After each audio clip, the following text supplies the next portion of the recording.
Hey, welcome back, guys. So today on this video, we are talking about your FreshBooks account, and more specifically, I'm going to quickly answer a question I keep getting a lot on my other video, and that is, how do you add a new vendor into your FreshBooks? So let's go ahead and talk about this. First off, guys, a real quick video, not too many steps involved, so be sure to stick around to the end of the video. But why would you want to add your vendor into your FreshBooks anyways? Well, that's pretty easy. If you're running an online business, you know that tracking vendors and expenses can be overwhelming, but with FreshBooks, you can take care of that all in one place. Whatever the case is, it's a pretty easy process. It's handled here in your FreshBooks dashboard. Check my video description. I'll try to leave the written instructions there as well. But I've already logged into my FreshBooks, and this is the home screen. Now here on the home screen, if you want to add a new vendor, what you're going to do is on the left side, there's this button here called expenses. Once you click there, it's going to open up a little bit more, and you want to click on vendors. Okay, once you do that, you're going to be in the vendor section, and in order to add a new vendor, you can click on this green new vendor button. That's to add vendors one by one. However, if you have a list of vendors in a spreadsheet, you can click right here and import vendors. For today's video, I'm going to go ahead and click on new vendor. Okay, so here you can go ahead and set up your vendor. So first off, you want to go ahead and list the company name. So let's just go ahead and list this as Comcast. And if you have a contact person,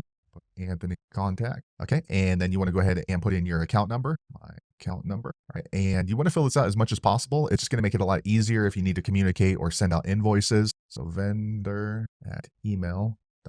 You can put their website, their phone number, you can add in their address right here. And then before you save, you do want to go ahead and change their currency and language if it applies. Here you can go ahead and click and put their tax type right here, and then any kind of sales tax that you pay as well. So once you've all filled that out, go ahead and click on this green save button here at the top. Okay, a quick second later, the page refreshes. Now you can see we've added a new vendor into our FreshBooks. So now that they're there, we can easily go ahead and edit them. You can go ahead and create a bill just by hovering over their name. So there you have it, guys. If you're wondering how to add a new vendor into your FreshBooks, that's the easiest way I know how to do it. If you know an easier way, be sure to leave a comment below. Let the rest of us know how you did it. Hopefully you found that video useful. If so, click thumbs up or maybe consider subscribing to my channel, and I hope to see you on the next video. Thanks again for watching.